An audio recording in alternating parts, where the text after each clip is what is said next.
Fourth, tear down a wall on them so they die under that. Fifth, a combination of the above.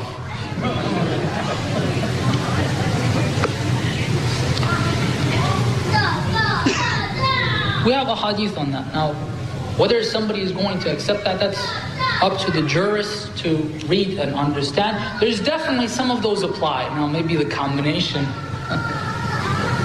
but this is something that's there. Now, you just heard the voice of Imam Hamza Sodgar. This is not an ISIS spokesman. This is an icon to young Muslims around the world. This is a supposed moderate Muslim laying out the 5 ways in which homosexuals should be executed. Now, what happened after he made these comments? Well, he was invited to Sweden to preach to Muslim youth about Islamic jurisprudence and Islamic philosophy. So he was given a platform after making these comments, calling for gays to be killed in all these horrific, horrible ways. We'll be back after the break to get into this and more. This is the Alex Jones Show Live, Infowars.com. Don't go away.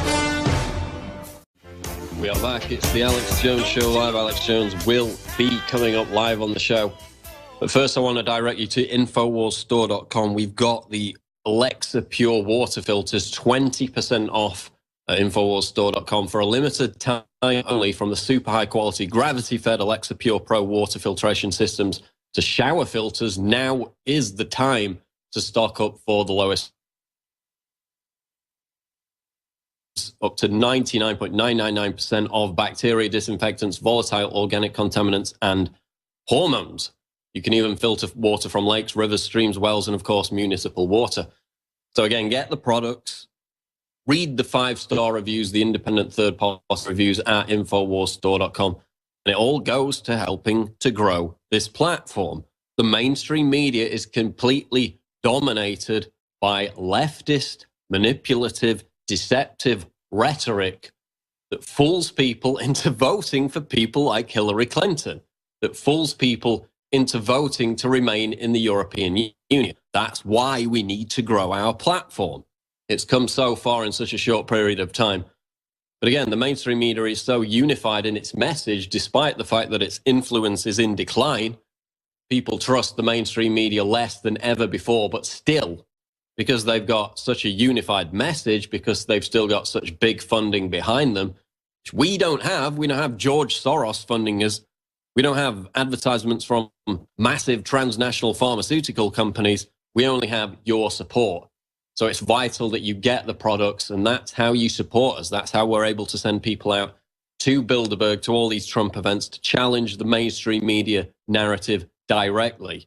So go to InfoWarsStore.com and support us today.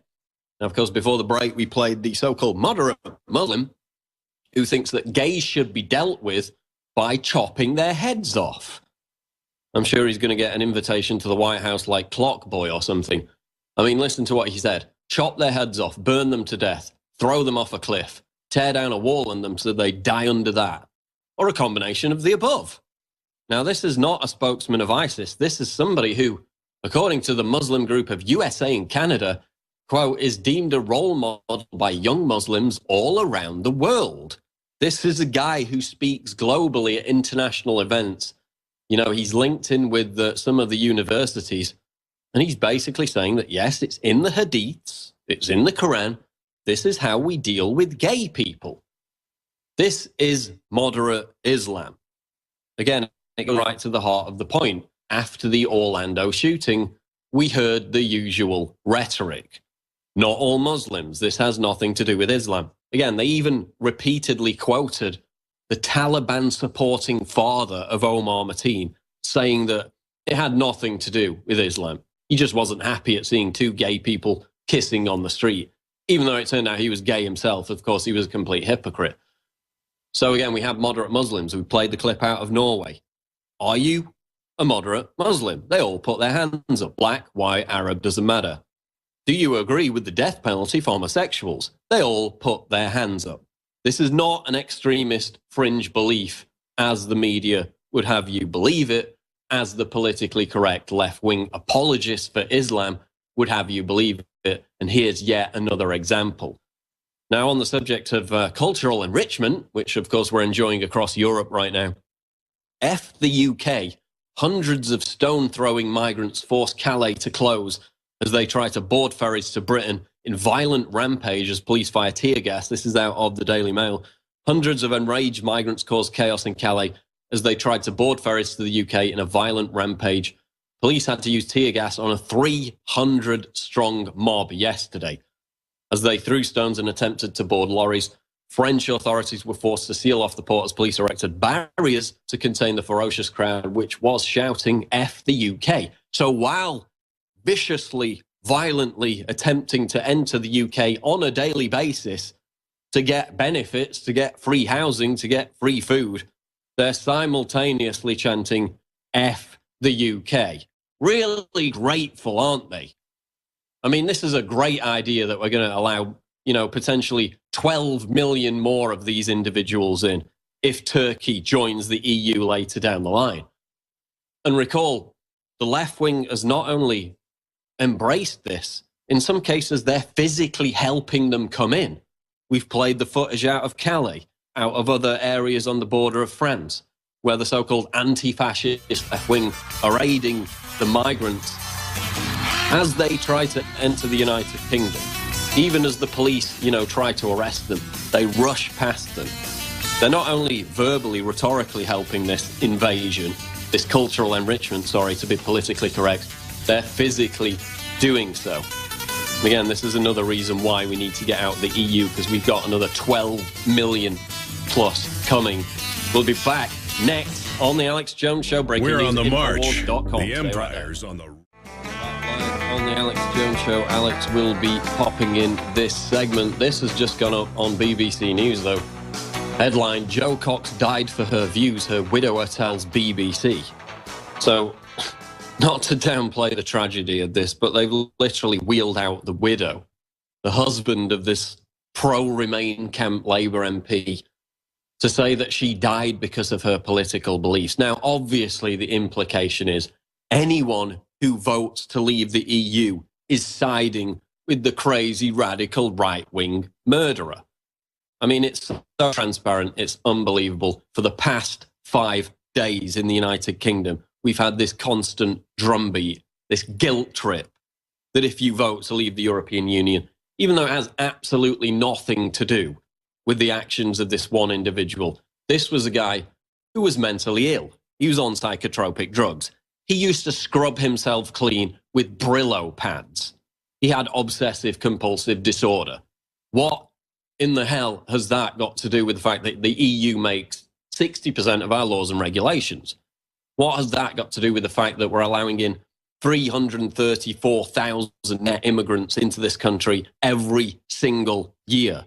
What has it got to do with the fact that, fishermen in London, salmon grillers, are forced to comply with onerous EU regulations that bankrupt their companies to say that salmon contains fish on their packaging? What has it got to do with the fishermen that have been put out of business, that have had generations of their livelihoods ruined by these EU fishing quotas, which dictate that they can't even fish in British waters? But no, let's just focus on one demented lunatic who liked to scrub himself with Brillo pads, because that's suddenly what the debate is all about. So now the widow, he was out immediately, but they've wheeled him out once again. The funeral of Jo Cox is tomorrow, the day before the referendum vote. Shameful, absolutely shameful exploitation of this woman's death for political grist when they said, we're going to suspend the campaigns.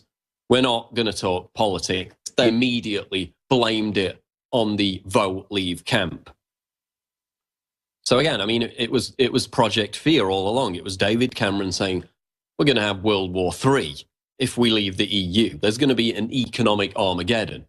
Even said that the leader of ISIS would support Britain leaving the EU. That didn't work. The polls were beginning to shift over to vote leave again. At one stage, vote remain, they were 10, 13 points ahead back a few months ago. Those polls completely reversed. At one point, there was a poll that showed vote leave 13 points ahead.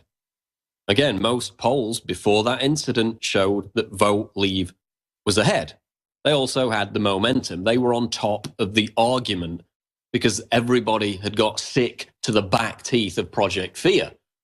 So they turned Project Fear into Project Grief. And of course, this is the same crowd, the very same crowd, for example, that when a Muslim man attacked bystanders with a knife at a tube station in London back, I believe it was in December, what was the hashtag? What was the narrative that came out in the immediate aftermath? It was, "You ain't no Muslim, bruv." Again, the first thing they did was to extricate this from blaming all Muslims. Because you can't blame all Muslims for a terror attack. That's bigoted, that's racist. But you can blame all people who want to get out of the European Union for the actions of one demented lunatic who liked to scrub himself clean with Brillo pads.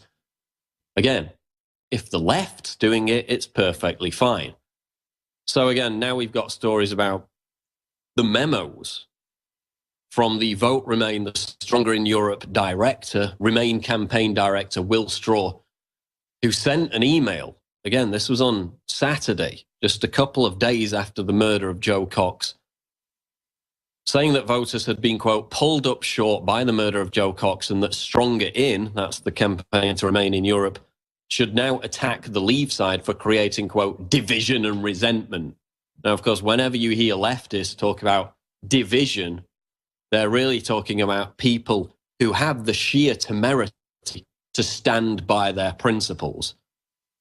So after they'd told the public and after Vote Leave had relented and kind of backed down and become a little weak on this because they didn't want to be seen as insensitive, they said, we're going to suspend the campaigns. Even though the leaflets kept coming, you know, I had a leaflet the very next day, they didn't suspend their campaign. They went even more on the offensive, trying to frame this as being the fault of people who want to leave the EU. But again, you won't see that with the would-be Trump assassin. Again, this illegal alien, British citizen, been planning this, you know, for a year, radicalized by the rhetoric. Trump's a Nazi, Trump's a fascist, stop Trump from entering the UK. He's going to put all Muslims in concentration camps. He's going to deport Mexican people. They believe that.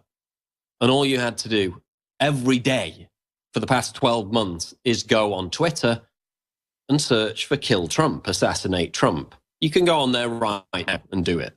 Every single day, death threat after death threat. I mean, this is what caused Trump back in October last year, you know, to get Secret Service protection. He wears a bulletproof vest at all his public events. That's why he doesn't do his jacket up, because of the weight of this bulletproof vest. And it was, you know, it's perfectly reasonable.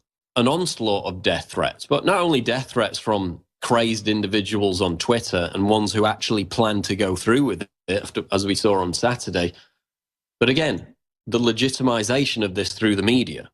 You saw after Ferguson, Time magazine, in defense of rioting. They legitimize violence so long as it's on the left. But God forbid you would have a situation like we had with, you know, the seizure there in Oregon of the federal property. That's violent, right-wing, that's dangerous, completely castigated by the media. But when it happens in places like Ferguson, it's legitimized. When the guy rushed the stage, remember the famous incident where the Secret Service had to grab him and, you know, protect Donald Trump? What happened? Was he denounced? No, he was given a platform. He was on CNN the very next day. Again, arguing that this was completely justified and legitimate because he was basing it on the narrative, what he had heard about the danger that Donald Trump posed to democracy, to Muslims, to Mexicans. Of course, completely exaggerated, completely overblown. But this is the process of violent left-wing radicalization that led to the incident on Saturday night where this guy tried to grab a police officer's gun and tried to shoot Donald Trump. And again, this is not a top story. This is just in the background. This is still bubbling along. And of course, we go back to the numerous reports we've made